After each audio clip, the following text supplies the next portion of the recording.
First official date na Catherine Bernardo at Alden Richards ipinakita sa publiko as couple.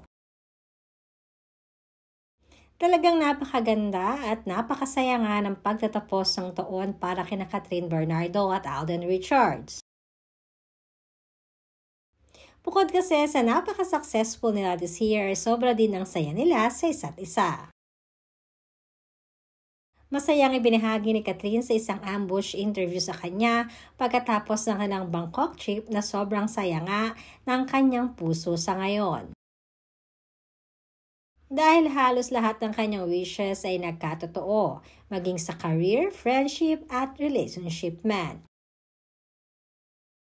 Sa mga nakaraang buwan pagkatapos nilang magkahiwalay ni DJ, ay hindi nga hinahayaan ni Catherine na ibahagi ang kanyang pribadong relasyon.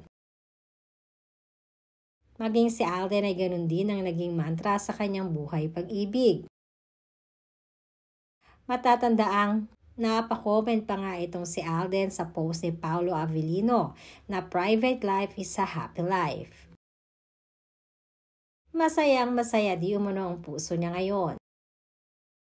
At umani ng napakaraming reaksyon sa video na ito na nag-viral na magkasama sina Catherine at Alden na para bang nagde-date sa isang restaurant as a true couple.